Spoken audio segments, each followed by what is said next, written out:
الصلاۃ والسلام علیک یا رسول اللہ وعلی آلک واصحابک یا حبیب اللہ. الصلاۃ والسلام علیک یا نبی اللہ وعلی آلک واصحابک یا نور اللہ. نویت سنت الاعتکاف. پیارے پیارے اسلامی بھائیوں اور مدنی چینل کے ناظرین، سوشل میڈیا کے ناظرین، الحمدللہ عز و جل آج جمعرات ہے اور ہر جمعرات دعوت اسلامی کا ہفتہ وار سنتوں بھرا اجتماع دنیا بھر میں ہزاروں مقامات پر ہوتا ہے. اور اسی سلسلے میں آج کراچی کے علاقے گلشن معمار میں جامع مسجد ابن آدم میں ہفتہ وار سنتوں بھرے اجتماع کا سلسلہ ہے. رب کریم ہم سب کا جمع ہونا اپنی بارگاہ میں قبول فرمائے. آج کے اس مبارک اجتماع کی برکتیں ہم سب کو نصیب فرمائے. درود پاک پڑھنے کے بے شمار فضائل و برکات ہیں. جہاں درود پاک پڑھنے کے بہت سارے فضائل ہیں، وہاں درود پاک نہ پڑھنا یا خاص طور پر سرکار دو عالم صلی اللہ تعالیٰ علیہ وسلم کا نام نامی سن کر، آپ کا مبارک نام سن کر یا ذکر کر کے درود پاک نہ پڑھنا، یہ یوں سمجھیے کہ بہت بڑی محرومی کا باعث ہے. امام علی مقام امام حسین رضی اللہ تعالیٰ عنہ فرماتے ہیں کہ میرے نانا جان سلطان دو جہاں صلی اللہ تعالیٰ علیہ وسلم نے فرمایا، جس کے سامنے میرا ذکر ہوا پھر اس نے درود پاک نہ پڑھا، بے شک وہ جنت کا راستہ بھول گیا. تو اب پتہ یہ چلا کہ درود سننا ہے، نبی پاک کا نام سننا ہے تو درود ضرور پڑھنا ہے، ورنہ کہیں جنت کا ہی راستہ نہ بھول جائیں. تو اپنی عادت بنائیں. کہ کچھ لوگ معاذ اللہ لکھنے میں بھی درود پاک کو شارٹ فارم میں لکھتے ہیں، بولنے میں بھی شارٹ فارم بولتے ہیں، یعنی آدھا درود پڑھتے ہیں. پورا درود پڑھیں صلی اللہ تعالی علیہ وآلہ وسلم. اچھا، اب اگر آپ مثال کے طور پہ مجھ سے پہلے نعت خواہ نعت پڑھ رہے تھے، بیان میں بھی بار بار نبی پاک علیہ الصلوۃ والسلام کا نام آتا ہے، تو کبھی کبھی ہم نام سنتے ہیں درود پاک پڑھنا رہ جاتا ہے، یا پڑھتے ہیں نام مبارک لیتے ہیں اور درود پاک پڑھنا رہ جاتا ہے.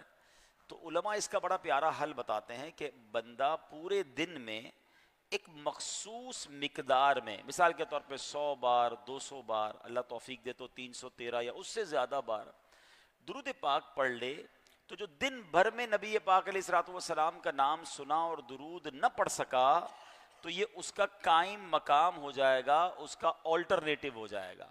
تو اب یہ آپ نے غور کرنا ہے کہ انشاءاللہ روزانہ کثرت سے درود پاک پڑھنا ہے. آج تو ویسے بھی جمعرات ہے، جمعرات تو مبارک رات ہے، اور پھر کل جمعہ کا دن ہے. حدیثوں میں یہ بھی مضمون ملتا ہے جو جمعہ کے دن 200 بار درود پاک پڑھ لے، اس کے 200 برس کے گناہ معاف کر دیے جاتے ہیں. تو سمجھ لیں جمعرات جمعہ تو ہے ہی درود پاک پڑھنے کا وقت. اللہ مجھے بھی کثرت سے درود پاک پڑھنے کی توفیق نصیب فرمائے، آپ کو بھی نصیب فرمائے. آئیے مل کر محبت کے ساتھ با آواز بلند درود پاک پڑھ لیں. صلو علی الحبیب صلی اللہ تعالی علی محمد صلی اللہ علیہ وسلم. ایک آٹے کے تاجر تھے جو آٹے کا کام کرتے تھے. نام تھا ان کا حضرت علی بن ابراہیم رحمۃ اللہ تعالی علیہ. ایک دن ان کے پاس لوگ آتے تھے، آٹا خرید کے جاتے تھے. ایک سید صاحب آئے، اور سید صاحب آ کر کہتے ہیں کہ مجھے آٹا چاہیے. انہوں نے کہا ٹھیک ہے، یہ آٹا لے لیجئے. کہا پیسے دیجئے.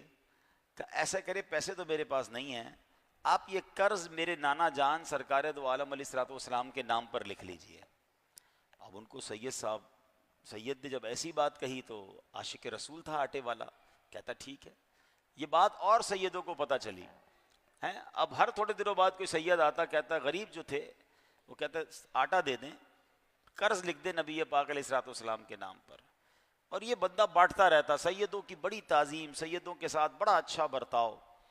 آخر کار جب ان کا انتقال ہوا، نماز جنازہ ہوا، تدفین ہوئی، تو اس رات 7 نیک لوگوں نے، اس شہر کے 7 نیک لوگوں نے خواب میں دیکھا کہ حضرت علی بن ابراہیم سبز رنگ کا ریشم کا حلہ پہنے، یعنی قیمتی لباس پہنے ہیں اور جنت کے باغوں میں چل رہے ہیں. پوچھا اے علی بن ابراہیم ایسا مقام ایسا انعام کیسے حاصل ہوا؟ کہتے ہیں جس نے نبی پاک علیہ الصلوۃ والسلام کے ساتھ معاملہ کیا اس نے وہ پا لیا جو میں نے پایا، جان لو بے شک میں نے اپنے صبر کے سبب سیدوں کی خدمت کی اور اس پر صبر کیا، اس کے سبب اللہ پاک کے پیارے رسول علیہ الصلوۃ والسلام کا پڑوس پا لیا ہے۔ تو اے میرے پیارے اسلامی بھائیوں، یہاں پتہ یہ چل رہا ہے کہ جو سیدوں کی خدمت کرتے ہیں، آل رسول کی خدمت کرتے ہیں، ان کو بڑی برکتوں سے نوازا جاتا ہے۔ ایک مرتبہ امام حسن مجتبیٰ، اب امام حسن کون ہے؟ امام حسین کے بڑے بھائی جان، صحابہ کرام اور اہل بیت میں پیار کیسا تھا یہ بھی آپ کو سیکھنے کو ملے گا، اور ہمارے بڑے بڑے اسلاف، بڑے بڑے شخصیات صحابہ کس طرح اہل بیت کا ادب کیا کرتے تھے یہ بھی سننے کو ملے گا۔ امام حسن مجتبیٰ ایک بار امام سیدنا فاروق اعظم رضی اللہ تعالیٰ کے گھر گئے، پتہ چلا کہ اندر بڑی اہم کوئی میٹنگ ہو رہی ہے، کوئی بڑا اہم معاملہ چل رہا ہے، تو حضرت عبداللہ ابن عمر جو حضرت عمر کے ہی بیٹے ہیں وہ دروازے پر کھڑے تھے، ان کو اندر جانے کی اجازت نہیں مل رہی تھی۔ تو امام حسن نے سمجھا کہ حضرت عمر کے بیٹے کو اندر جانے کی اجازت نہیں ہے تو ظاہر ہے کوئی بڑا اہم معاملہ ہوگا، تو آپ خود واپس آ گئے، آپ بھی اندر جانے کی آپ نے کوشش نہیں کی۔ تو اب جب حضرت فاروق اعظم کو پتہ چلا کہ حضرت امام حسن آئے تھے اور وہ واپس چلے گئے، تو آپ نے فوراً دوبارہ عرض کی کہ حضور کرم فرمائے، کسی کو بھیجا کہ حضرت کو گھر لے کر آئے عزت کے ساتھ۔ جب وہ آئے تو فاروق اعظم نے پوچھا کہ شہزادہ حضور آپ واپس کیوں چلے گئے تھے، واپس کیوں تشریف لے گئے؟ تو فرمایا میں نے سوچا کہ جب سگے بیٹے کو اندر جانے کی اجازت نہیں ہے تو مجھے بھی نہیں ہوگی، تو میں واپس آ گیا۔ یہاں فاروق اعظم نے جو جملہ ارشاد فرمایا نا، واقعی کمال کی بات ہے، احسان ماننا اس کو کہتے ہیں۔ آپ نے فرمایا انت احق بالاذن منہ، یعنی آپ زیادہ حقدار ہیں کہ آپ کو تشریف لانے کی کھلی اجازت دی جائے، یعنی آپ کو کسی سے پوچھنے کی ضرورت نہیں ہے۔ کیوں فرمایا؟ اس لیے وَهَلْ أَنبَتَ الشَّعْرُ فِي الرَّأْسِ بَعْدَ اللَّهِ إِلَّا أَنْتُمْ، فرمایا ہمارے سروں پر جو بال ہیں اللہ کے بعد آپ ہی لوگوں کے سبب اگے ہیں، یعنی جو ملا ہے ہمیں وہ آپ اور آپ کے خاندان کی برکتوں سے ملا ہے۔ اللہ اکبر، کتنی بڑی بات ہے۔ یعنی فاروق اعظم حضرت عمر فاروق اعظم کیا کہہ رہے ہیں؟ اللہ پاک نے ہمیں چھوٹی سے چھوٹی اور بڑی سے بڑی جو نعمت عطا فرمائی ہے وہ رسول پاک علیہ الصلوۃ والسلام اور آپ کی آل پاک ہی کا صدقہ ہے۔ اور یاد رکھیے یہ مبالغہ نہیں ہے، یہ ایگزیجریشن نہیں ہے، سچی بات ہے۔ آج بھی ہم جو یہاں موجود ہیں ہمیں جو کچھ ملا ہے، یہاں تک کہ جو سانس چل رہی ہے یہ بھی سید زادوں کے نانا جان جناب رسول اللہ صلی اللہ علیہ وسلم کا صدقہ ہے۔ بلکہ سچ کہوں میں اور آپ تو حیثیت کیا رکھتے ہیں؟ حضرت آدم علیہ السلام کو اللہ کریم نے فرمایا تھا لولا محمد ما خلقتک، یعنی اے آدم علیہ السلام اگر محمد صلی اللہ تعالی علیہ وسلم نہ ہوتے تو میں آپ کو پیدا بھی نہ فرماتا۔ سب کچھ بنا ہے کس کے لیے؟ ہم کہتے ہیں نا وجہ تخلیق کائنات ہیں، رسول پاک کون ہے؟ Reason of the all creation, سب کچھ بنا ہے وہ میرے آقا کے صدقے بنا ہے۔ بریلی کے تاجدار جبھی تو لکھتے ہیں نا زمین و زمان تمہارے لیے، مکین و مکان چنین و چنا، بنے دو جہاں بدن میں ہے جان، دہن میں زبان، ہم آئے یہاں اٹھے بھی وہاں تمہارے لیے۔ یہ سب کچھ وجہ ہی نبی پاک کے صدقے یہ کائنات سجائی گئی ہے۔ اور کیا خوبصورت بات سیکھنے کو ملی کہ ہمیں جو کچھ ملتا ہے نا وہ صدقہ ہے نبی پاک علیہ الصلوۃ والسلام کا۔ ایک حدیث آپ نے یہ سن لی، ہو سکتا ہے کسی کے ذہن میں کنفیوژن آئے کہ نبی پاک کے کیسے مل رہا ہے، پیارے آقا کے ذریعے کیسے مل رہا ہے، دینے والا تو رب ہے۔ بخاری شریف کی حدیث ہے اور اللہ کے نبی علیہ الصلوۃ والسلام فرماتے ہیں انما انا قاسم واللہ یعطی، بے شک اللہ عطا فرماتا ہے میں تقسیم فرماتا ہوں۔ آپ قاسم نعمت ہیں، آپ تقسیم کرنے والے ہیں، جبھی تو ہم جھوم جھوم کر پڑھتے ہیں نا کھاتے ہیں تیرے در کا، پیتے ہیں تیرے در کا آقا، کھاتے در کا پیتے ہیں تیرے در کا، پانی ہے تیرا پانی دانا ہے تیرا دانا، تو شمع رسالت ہے، عالم تیرا پروان. یہ سارا ہی اچھا، ہمیں تو صدقہ ملا ہے، انبیاء کو بھی صدقہ ملا ہے. اعلیٰ حضرت لکھتے ہیں ہوتے کہاں خلیل و بنا کعبہ و منا، ہوتے کہاں خلیل بنا کعبہ و منا، لولاک والے صاحبی سب تیرے گھر کی ہے، بے ان کے واسطے کہ خدا کچھ عطا کرے، ہاشا غلط غلط یہ ہوس بے بسر کی ہے. اللہ اکبر. یہ شان ہے سرکار دو عالم علیہ الصلوۃ والسلام کی. اور پھر نبی پاک کے صدقے جو میرے آقا کی عطرت ہے، نبی پاک کی جو اولاد ہے، اس کی شان بھی بڑی نرالی ہے. اے میرے پیارے اسلامی بھائیوں، قرآن پاک کی ایک آیت سنتے ہیں. آیت کریمہ پارہ نمبر 22 ہے، سورہ احزاب آیت نمبر 33. اللہ کریم ارشاد فرماتا ہے بسم اللہ الرحمن الرحیم انما یرید اللہ لیذہب عنکم الرجس اہل البیت ویطہرکم تطہیرا. آسان ترجمہ قرآن کنز العرفان. اے نبی کے گھر والو، اللہ تو یہی چاہتا ہے کہ تم سے ہر ناپاکی دور فرما دے اور تمہیں پاک کر کے خوب صاف ستھرا کر دے. بڑی مشہور آیت ہے یہ قرآن کی، اس کو آیت تطہیر کہتے ہیں. یعنی وہ آیت کریمہ جس میں اہل بیت اطہار کی پاکی کا بیان ہوا ہے. ارے اسی آیت کی طرف اشارہ کر کے اعلیٰ حضرت امام اہل سنت لکھتے ہیں، کیا لکھتے ہیں؟ ان کی پاکی کا خدا پاک کرتا ہے بیان، ان کی پاکی کا خدا پاک کرتا ہے بیان.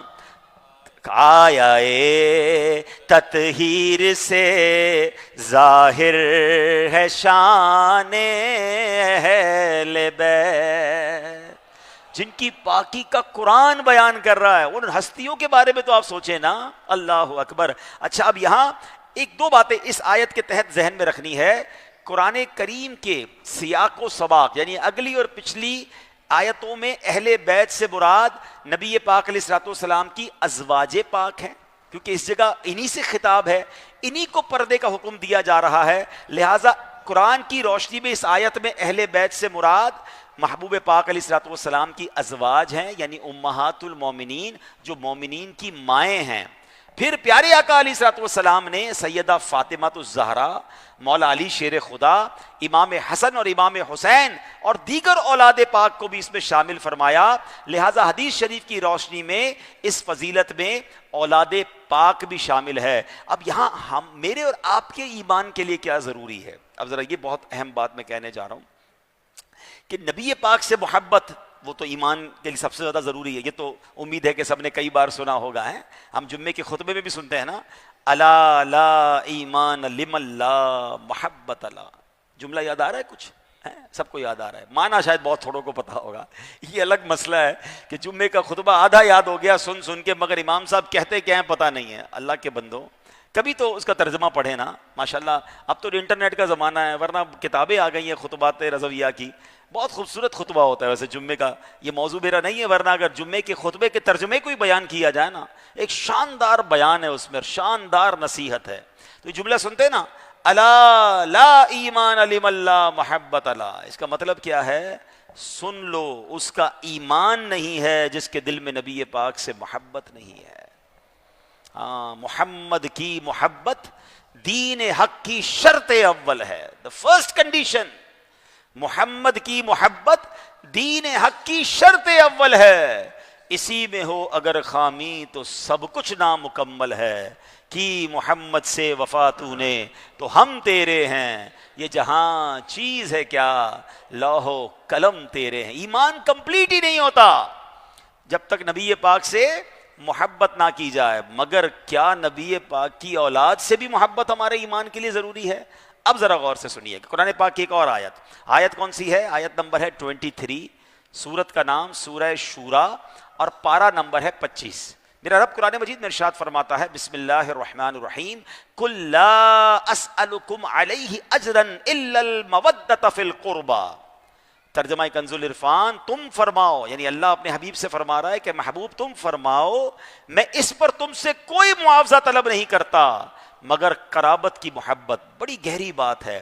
اللہ کے حبیب نے کیا فرمایا؟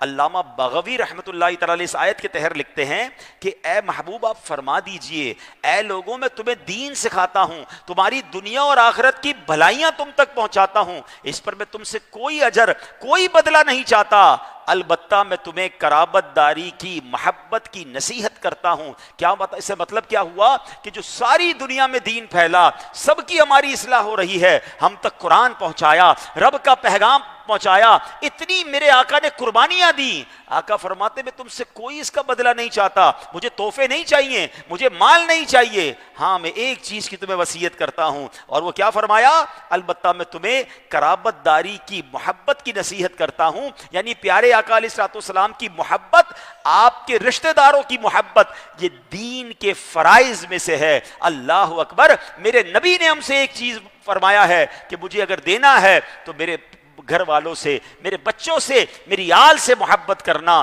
اگر پھر بھی کوئی نبی پاک کی آل سے بغض رکھتا ہے، سرکار کی فیملی کے بارے میں بری باتیں کرتا ہے، ارے اس سے بڑا احسان فراموش کون ہوگا؟ اللہ اکبر. کیا خوبصورت اشعار ہے نا. قلب میں عشق آل رکھا ہے، قلب میں عشق آل رکھا ہے، خوب اس کو سنبھال رکھا ہے، جو بھی دیکھے بنے وہ دیوانہ، ان میں ایسا جمال رکھا ہے.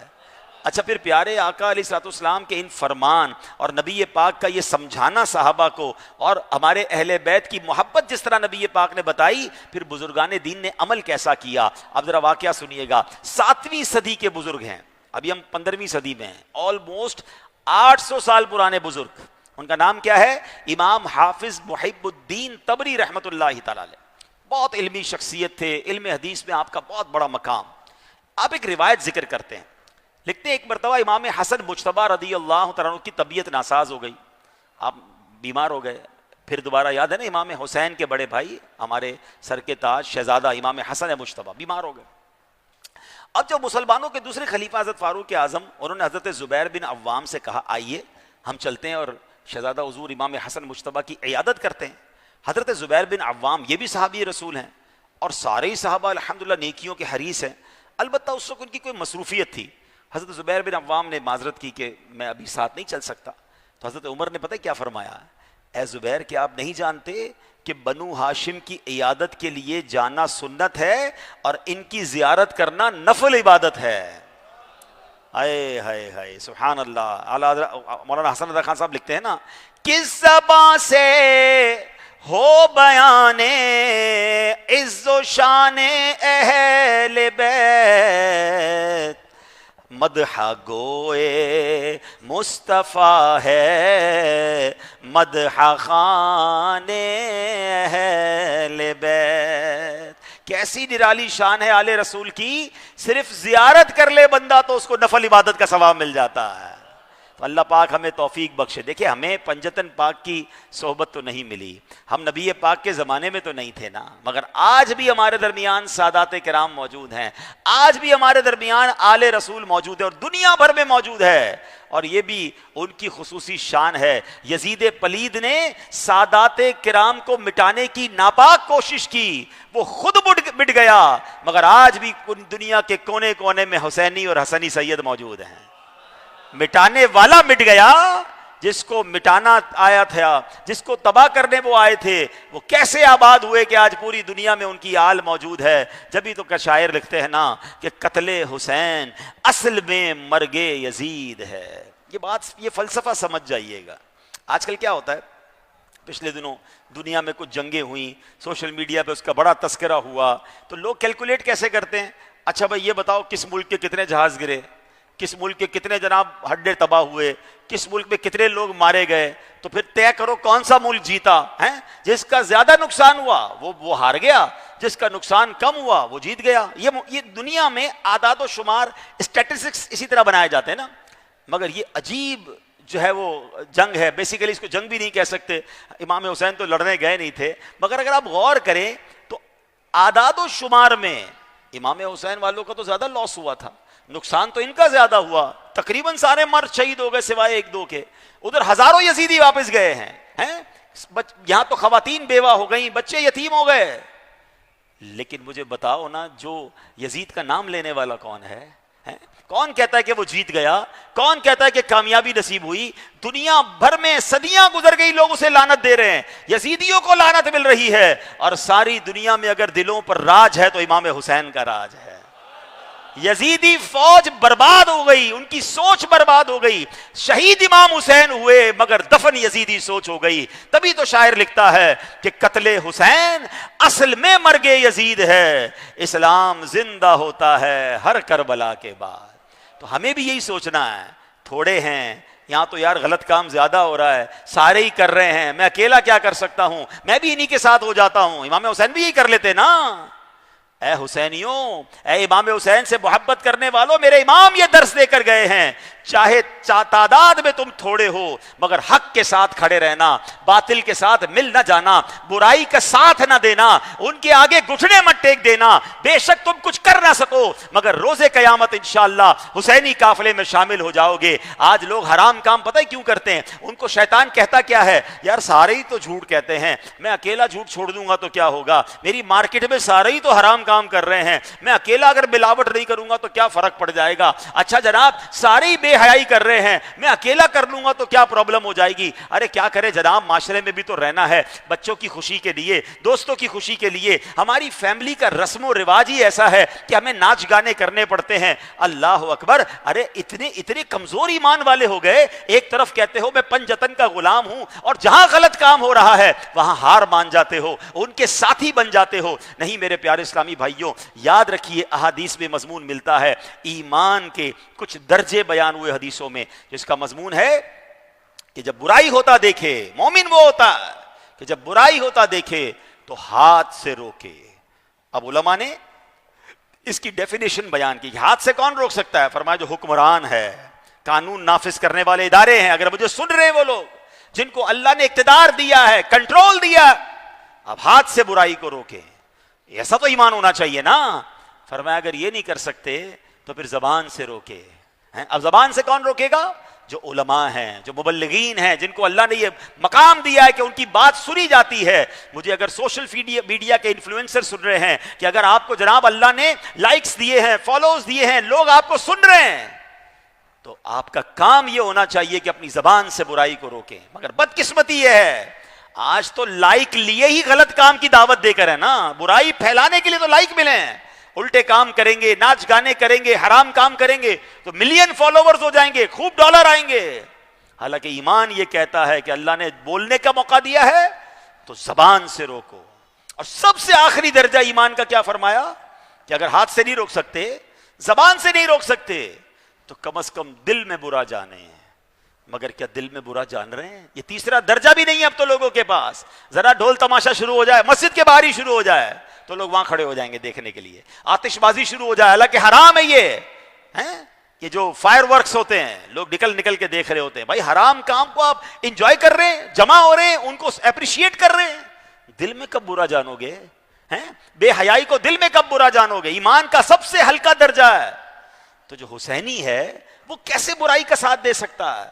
تو اللہ کرے یہ بات ہمیں سمجھ آ جائے۔ اور سبحان اللہ کیا خوبصورت بات سیکھنے کو مل رہی ہے کہ آج کے دور میں جو سادات کرام ہیں ان کی تعظیم کر کے، ان کی جناب توقیر کر کے، ان کی خدمت کر کے، دراصل ہم کیوں کریں گے؟ کیونکہ میرے آقا کی اولاد ہیں، نبی پاک کا خون ہے، ان کی خدمت کریں گے میرے آقا بھی راضی ہو جائیں گے۔ اور سبحان اللہ بریلی کے تاجدار امام عشق و محبت نے یہ فلسفہ بڑے پیارے انداز میں سمجھایا ہے، کاش سمجھ آ جائے۔ وہ کیا لکھتے ہیں؟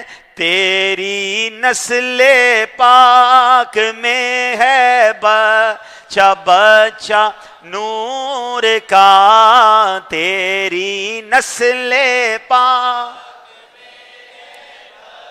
بچہ بچہ نور کا، تو ہے عین نور تیرا سب گھرانہ۔ آؤ میں بتاؤں میرے صحابہ اہل بیت سے کیسا پیار کرتے. اللہ کے آخری نبی محمد عربی صلی اللہ تعالیٰ علیہ وسلم کے پیارے چچا جان حضرت عباس رضی اللہ تعالیٰ عنہ چونکہ اہل بیت سے تھے اس لیے وہ بارگاہ رسالت میں جب حاضر ہوتے تھے نا تو مسلمانوں کے پہلے خلیفہ. یاد رکھیے گا حضرت ابوبکر صدیق کا مقام ساری امت میں سب سے افضل ہے. نبی پاک کے بعد اس امت کے سب سے افضل اگر کوئی شخصیت ہے تو وہ کون ہے؟ وہ جناب صدیق اکبر رضی اللہ تعالی عنہ ہیں. مگر میرے آقا علیہ الصلوۃ والسلام کے دربار میں جب حضرت عباس آتے تھے نا تو صدیق اکبر اپنی جگہ سے کھڑے ہو جاتے تھے اور آپ کے لیے جگہ چھوڑ دیتے تھے کہ آپ یہاں پر تشریف رکھیں. یہ صحابہ کرام کا اہل بیت سے پیار تھا. روایات میں آتا ہے اگر ایسا ہو جاتا کہ پیارے آقا علیہ الصلوۃ والسلام کے چچا جان حضرت عباس کہیں پیدل جا رہے ہوتے تھے اور قریب سے سواری پر فاروق اعظم یا عثمان غنی رضی اللہ تعالیٰ عنہ گزرتے، جیسے ہی حضرت عباس کو دیکھتے تھے اپنی سواری ان کے پاس سے گزرتے ہوئے سواری سے نیچے اتر جاتے اور حضرت عباس گزر جاتے تھے تو پھر سوار ہو جایا کرتے تھے. اللہ اکبر. حضرت عمر حضرت فاروق اعظم کا آل رسول کے ساتھ یہ انداز ہے، میرے آقا کے اہل بیت کے ساتھ یہ انداز ہے. اب آئیے ایک اور بڑی ہستی اسلامک ہسٹری میں اس ہستی کا بڑا کردار ہے. اگر ابھی تک آپ نے ان کے بارے میں جانا نہیں ہے، پڑھا نہیں ہے تو چلے میں آج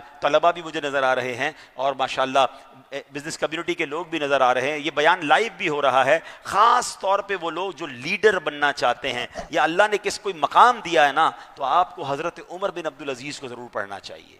ایسی کمال کی شخصیت ہیں. آپ کو پتہ ہے ان کو حضرت عمر بن عبدالعزیز کو کتنا ٹائم حکومت ملی؟ صرف 2.5 سال. مگر 2.5 سال میں انہوں نے اپنی خلافت میں کیا کر دکھایا آپ کو معلوم ہے؟ اتنی معاشی ترقی ہوئی، اتنا امن و امان اور ایسا کاروبار بڑھ گیا، مسلمان اتنے خوشحال ہو گئے کہ لوگ زکوٰۃ لے کر نکلتے تھے، زکوٰۃ لینے والا کوئی نہیں ہوتا تھا. ایسی کمال کی حکمت عملی. اب آپ کہیں حضرت عمر بن عبدالعزیز کو کیسے پڑھیں، کیا تھی ان کی خصوصیات، ہمیں کیا پڑھنا چاہیے؟ اللہ اکبر. دعوت اسلامی کا ہم پر واقعی بڑا احسان ہے. دعوت اسلامی کا ڈپارٹمنٹ ہے مکتبۃ المدینہ جو کتابیں جاری کرتا ہے. بڑی کمال کی بک ہے حضرت عمر بن عبدالعزیز کی 425 حکایات. اتنی کتاب ہے، کمال کی کتاب ہے. ایک بار آپ پڑھیں آپ کا ایمان تازہ ہو جائے گا. آپ کی لائبریری میں ہونی چاہیے. This is the beautiful gift for the friends. اپنے دوستوں کو، رشتہ داروں کو دیں. ایک بندے کو امپروو کیسے کرنا ہے، بڑا کام کیسے کرنا ہے، اللہ کی رضا حاصل کیسے کرنی ہے، آپ حضرت عمر بن عبدالعزیز کو پڑھیں. اب ان کا واقعہ سناتا ہوں. حضرت عمر بن عبدالعزیز رحمت اللہ تعالی علیہ جو بہت بڑے ولی کامل، اس امت میں پہلے مجدد اور وقت کے خلیفہ ہوئے. آپ نے ایسے کمال انداز سے خلافت کے فرائض سر انجام دیے کہ آپ کی خلافت کو بھی خلافت راشدہ میں شمار کیا جانے لگا. ٹھیک ہے، ایسے زبردست خلیفہ تھے. ان کی عادات کیا تھی؟ ان کی سادات کریمہ سے محبت کا عالم دیکھیں کہ سادات تو اپنی جگہ، اگر خاندان مصطفیٰ سے کچھ نسبت رکھنے والا بھی کوئی شخص آ جاتا تو آپ اس کی تعظیم فرمایا کرتے. صحابی رسول ہیں حضرت زید بن حارثہ رضی اللہ تعالیٰ عنہ. آپ اولاد رسول نہیں ہیں لیکن نبی پاک نے انہوں نے اپنا منہ بولا بیٹا فرمایا تھا. ایک مرتبہ حضرت زید کے خاندان سے، حضرت زید نہیں، حضرت عمر بن عبدالعزیز جو وہ صحابہ کے بہت بعد میں تھے تو صحابہ کرام کا زمانہ انہوں نے نہیں پایا. حضرت زید کی اولاد سے کوئی شخص آپ کے پاس آیا تو اسے دیکھ کر آپ نے کھڑے ہو کر استقبال کیا اور عزت دیتے ہوئے اپنی جگہ بٹھا لیا کہ آقا نے ان کے آباء و اجداد میں حضرت زید کو اپنا منہ بولا بیٹا کہا تھا، یہ ان کی اولاد میں سے ہیں تو میں ان کی تعظیم کر رہا ہوں. اللہ کرے کہ ہم بھی سادات کرام سے محبت کریں. اب یہاں پر اب میں بتاتا ہوں کہ جو سیدوں سے محبت کرتے ہیں انہیں ملے گا کیا، ان کے نانا جان کیسے راضی ہوں گے اور ان کے نانا جان کیا عطا فرمائیں گے. سنیے گا. میرے آقا علیہ الصلوۃ والسلام فرماتے ہیں جو شخص اولاد عبد المطلب میں سے کسی کے ساتھ نیکی کرے فعلی مقافاتہ غدن اذا لقینی، تو جب وہ روز قیامت مجھ سے ملے گا میں اسے صلہ دوں گا. سچ بتاؤں پیارے آقا سے ملاقات ہی ہو جائے گی، اس سے بڑا صلہ اور کیا چاہیے. آقا نے فرمایا نا مجھ سے ملے گا، ساڈا کام تو وہیں بن جائے گا. آقا کا دیدار مل جائے اور ان سے ملاقات ہو جائے تو باقی تو کام آسانی ہو جانے ہیں نا. اور کریم اور سخی کے در سے پھر چھوٹا نہیں ملتا. ایک اور بات یاد رکھیے گا، غلام اپنی حیثیت کے مطابق تحفہ دیتا ہے، بادشاہ اپنے کرم کے مطابق تحفہ دیا کرتے ہیں. آقا نے کیا فرمایا؟ جب مجھے قیامت کے دن ملے گا میں اسے صلہ دوں گا۔ ایک اور حدیث سنیے، اعلیٰ حضرت امام اہل سنت نے اس حدیث کے تحت دو بڑی باتیں کمال کی ذکر کی ہیں۔ فرمایا، نبی پاک نے فرمایا اذا لقینی، یعنی روز قیامت جب وہ شخص مجھ سے ملے گا، اس سے معلوم ہوا کہ جو بندہ سادات کرام کے ساتھ بھلائی کرے گا، اگر ایمان سلامت لے گیا تو نبی پاک سے ملاقات کا شرف ضرور حاصل کرے گا۔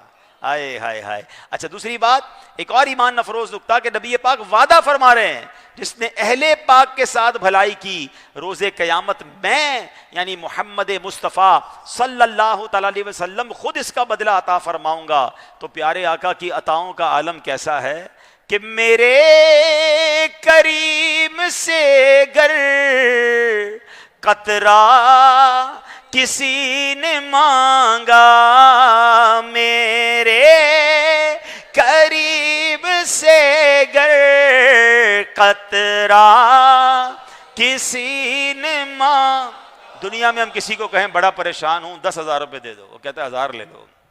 جتنے مانگو، بندہ اب تو مانگنے والے بھی سمجھ گئے ہیں، زیادہ مانگو تو آدھے میں فیصلہ ہو جائے گا، کچھ نہ کچھ کم مل جائے گا۔ مگر آقا کا دربار کیسا ہے؟ کیوں مانگتے ہو دنیا والوں سے؟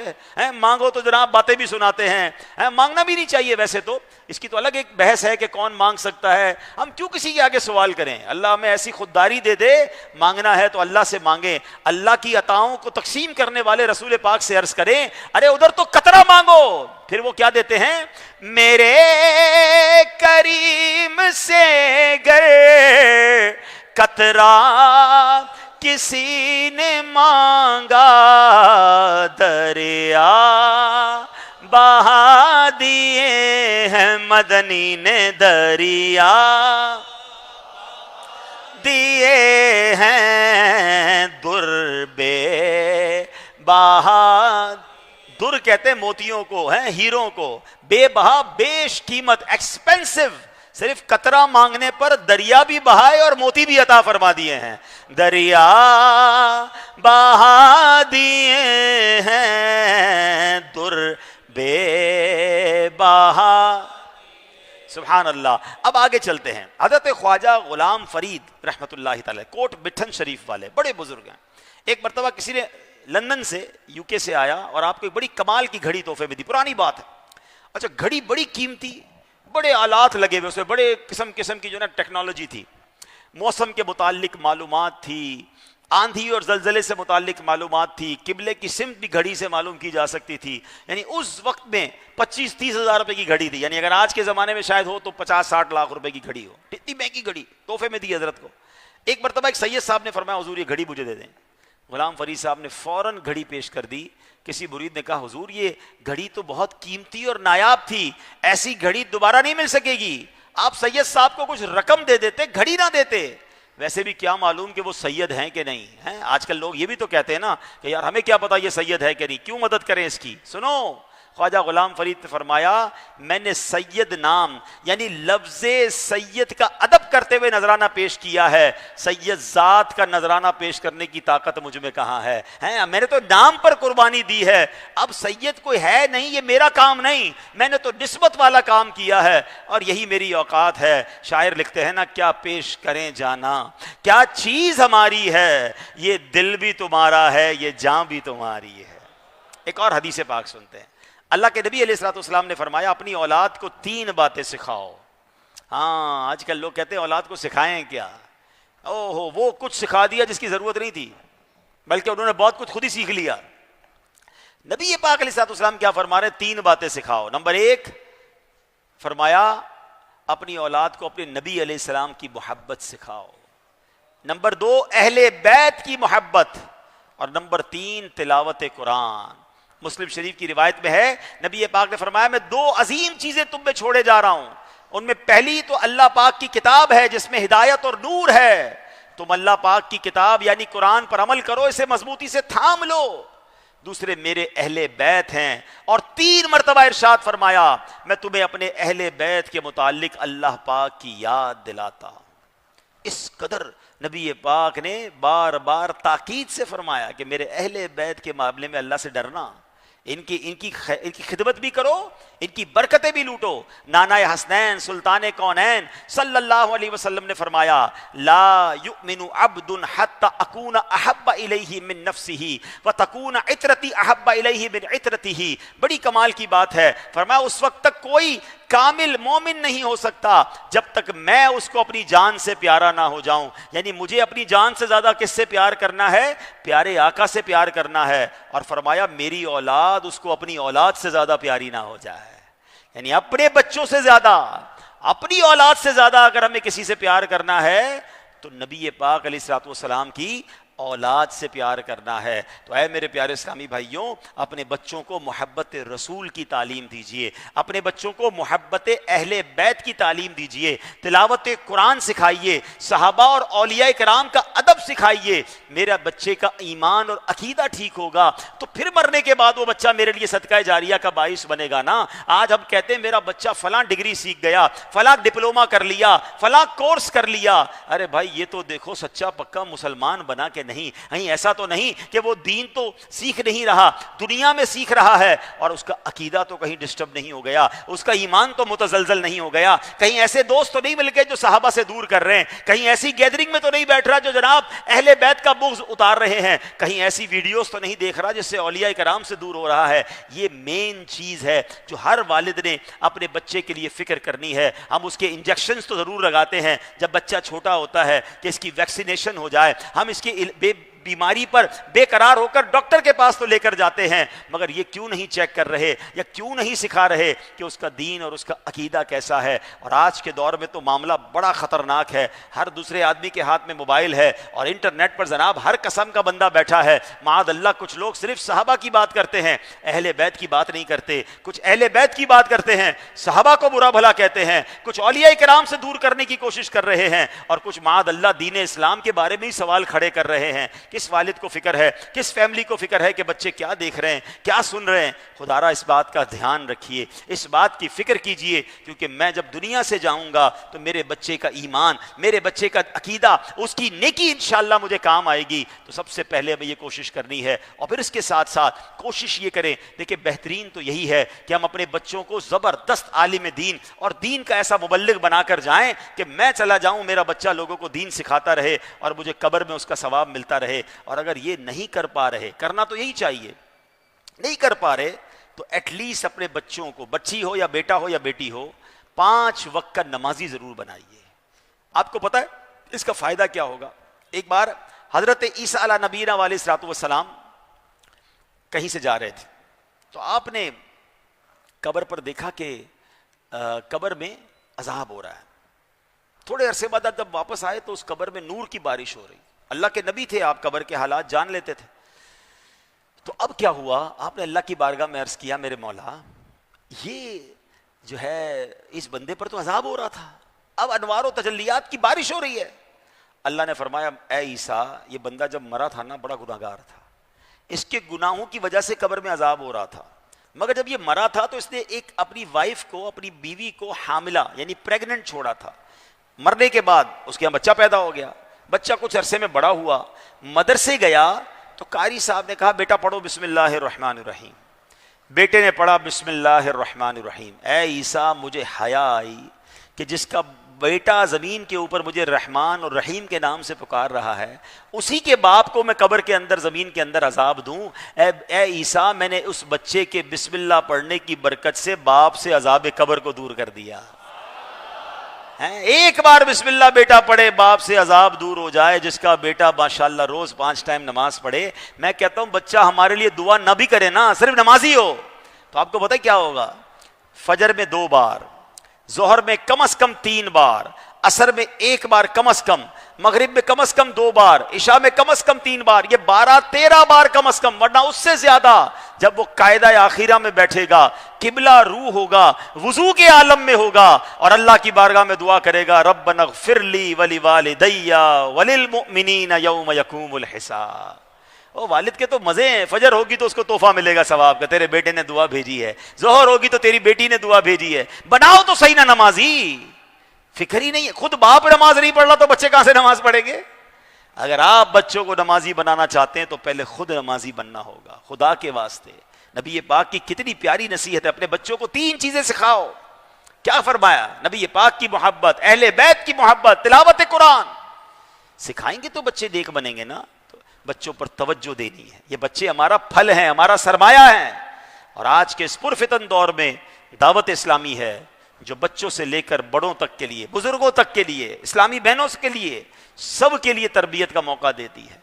اسلامی بہنوں کے اجتماع الگ ہیں، اسلامی بھائیوں کے اجتماع الگ ہیں، بچوں کے مدرسے الگ ہیں، تھوڑے بڑے ہو جائیں تو جامعۃ المدینہ الگ ہیں، اسکول پڑھنا چاہیں تو دارالمدینہ موجود ہے، کالج پڑھنا چاہیں تو دارالمدینہ موجود ہے، آن لائن پڑھنا چاہیں تو فیضان آن لائن اکیڈمی موجود ہے، میڈیا پر کچھ سیکھنا چاہیں تو مدنی چینل موجود ہے، سوشل میڈیا سرچ کرنا چاہیں تو دعوت اسلامی کا سوشل میڈیا موجود ہے. ارے وہ کون سی جگہ ہے جہاں سے آپ کو دین سیکھنے کا موقع دعوت اسلامی نہیں دے رہی ہے؟ مگر پھر بھی میں بھی نہ سیکھوں، اپنے بچوں کو بھی نہ سکھاؤں، فیملی پر بھی توجہ نہ دوں، تو آئیے درست نہیں ہے. تو آئیے آج اس اجتماع میں کربلا والوں کی ہم نے باتیں سنی ہیں، تو ایک بات تو یہ سیکھ کر جائیں کہ آج جو ہمارے آس پاس بھی سادات کرام ہیں ان سے ادب سے بات کریں. بعض اوقات کچھ سادات کرام غریب ہوتے ہیں اور آپ میں سے کوئی امیر ہے، ہو سکتا ہے آپ کے پاس وہ ملازمت کر رہے ہوں یا آپ کے سامنے آتے ہوں تو آپ غریب ہوتے ہیں بیچارے. تو وہ بے شک غریب ہیں مگر وہ فضیلت ان کو حاصل ہے جو میرے پاس نہیں ہے. ان سے عزت سے بات کرنی ہے.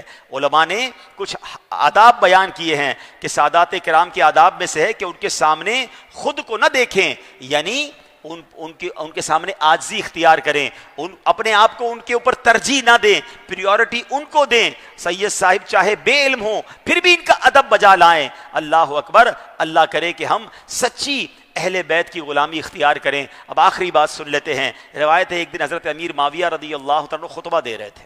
اتنے میں امام عالی مقام امام حسین تشریف لائے. حضرت امیر معاویہ نے جلدی سے خطبہ ختم کیا، ممبر سے نیچے آ گئے. اب امام حسین ممبر پر تشریف لائے اور امام حسین نے اللہ پاک کی حمد و ثنا بیان کی. فرمایا میرے نانا جان نے بتایا کہ اللہ پاک فرماتا ہے عرش اعظم کے پائے کے نیچے سبز رنگ کی ایک تختی ہے، اس پر لکھا ہے اے آل محمد کے گروہ، تم میں سے جو بھی روز قیامت لا الہ الا اللہ کی گواہی دیتا ہوا آئے گا اللہ پاک اسے جنت میں داخل فرما دے گا. یہ سن کر حضرت امیر معاویہ نے عرض کی کہ حضور اے ابو عبداللہ یہ آل محمد کا گروہ کون ہے؟ فرمایا وہ جو شیخین یعنی ابو بکر اور عمر کو، عثمان غنی کو اور میرے والد محترم مولا علی کو، اور اے معاویہ آپ کو برا بھلا نہ کہتا ہو، وہ آل محمد کا گروہ ہے. کیا سیکھنے کو ملا؟ ہمیں صحابہ سے بھی پیار ہے، ہمیں اہل بیت سے بھی پیار ہے، اور انشاءاللہ اپنا بیڑا. یہی بات تو میرے رضا نے کہی نا، اہل سنت کا ہے بیڑا کیوں؟ اصحاب حضور نجم ہیں اور ناؤ ہے عطرت رسول اللہ کی. ہمارے ستارے صحابہ ہیں، ہماری کشتی آل رسول ہے، تو پھر ہمارا بیڑا پار ہے. اللہ ان دونوں کی غلامی پر ہمیں استقامت نصیب فرمائے اور ہمیں نیک اعمال کرنے کی توفیق عطا فرمائے. الحمدللہ ہر جمعرات ہمیں کچھ درود پاک اور دعائیں پڑھائی جاتی ہیں. آئیے اپنے معمولات پورے کر لیتے ہیں. بزرگوں نے فرمایا جو شخص ہر شب جمعہ اور جمعرات کی درمیانی رات یہ درود پاک پابندی سے کم از کم 1 مرتبہ پڑھے، موت کے وقت سرکار مدینہ علیہ الصلوۃ والسلام کی زیارت کرے گا، اور قبر میں داخل ہوتے وقت بھی یہاں تک کہ وہ دیکھے گا کہ پیارے آقا علیہ الصلوۃ والسلام اسے قبر میں اپنے رحمت بھرے ہاتھوں سے اتار رہے ہیں. آئیے مل کر پڑھتے ہیں. اللہم صلی وسلم وبارک علی سیدنا محمد النبی الامی الحبیب العالی القدری العظیم الجاہ وعلی آلہ وصحبہ وسلم. حضرت انس رضی اللہ تعالیٰ عنہ سے روایت ہے کہ نبی پاک علیہ الصلوۃ والسلام نے فرمایا جو شخص یہ درود پاک پڑھے اگر کھڑا تھا تو بیٹھنے سے پہلے، بیٹھا تھا تو کھڑے ہونے سے پہلے اس کے گناہ معاف کر دیے جائیں گے. مل کر پڑھ لیتے ہیں اللہم صلی علی سیدنا و مولانا محمد وعلی آلہ وسلم. جو یہ درود پاک پڑھتا ہے اس پر رحمت کے 70 دروازے کھول دیے جاتے ہیں. مل کر پڑھتے ہیں صلی اللہ علی محمد. علامہ احمد ساوی رحمۃ اللہ تعالی علیہ بعض بزرگوں کے حوالے سے لکھتے ہیں اس درود شریف کو ایک بار پڑھنے سے 6 لاکھ درود شریف پڑھنے کا ثواب حاصل ہوگا. مل کر پڑھ لیتے ہیں اللہم صلی علی سیدنا محمد عدد ما فی علم اللہ صلاة دائمة بدوام ملک اللہ. ایک دن ایک شخص آیا تو نبی پاک علیہ الصلوۃ والسلام نے اسے اپنے اور صدیق اکبر رضی اللہ تعالیٰ عنہ کے درمیان بٹھا لیا. اس سے صحابہ کرام کو حیرت ہوئی کہ یہ کون بڑے مرتبے والا شخص ہے. جب وہ چلا گیا تو نبی پاک علیہ الصلوۃ والسلام نے فرمایا یہ جب مجھ پر درود پاک پڑھتا ہے تو یوں پڑھتا ہے. آئیے مل کر پڑھ لیتے ہیں اللہم صلی علی محمد کما تحب وترضى. اللہ شافع امم صلی اللہ علیہ وسلم کا عظمت والا فرمان ہے جو شخص یوں درود پاک پڑھے اس کے لیے میری شفاعت واجب ہو جاتی ہے. مل کر پڑھ لیتے ہیں اللہم صلی علی محمد وانزلہ المقعد المقرب عندک یوم القیامہ. حضرت ابن عباس رضی اللہ تعالی عنہ سے روایت ہے کہ نبی پاک علیہ الصلوۃ والسلام نے فرمایا اس کو پڑھنے والے کے لیے 70 فرشتے 1000 دن تک نیکیاں لکھتے ہیں. مل کر پڑھ لیں جزا اللہ عنا محمدا ما ہوا اہلہ. فرمان مصطفیٰ صلی اللہ علیہ وسلم جس نے اس دعا کو 3 مرتبہ پڑھا گویا اس نے شب قدر حاصل کر لی. مل کر پڑھ لیتے ہیں لا الہ الا اللہ الحلیم الکریم سبحان اللہ رب السماوات السبع ورب العرش العظیم. لا الہ الا اللہ الحلیم الکریم سبحان اللہ رب السماوات السبع ورب العرش العظیم. لا الہ الا اللہ الحلیم الکریم سبحان اللہ رب السماوات السبع ورب العرش العظیم. صلوا علی الحبیب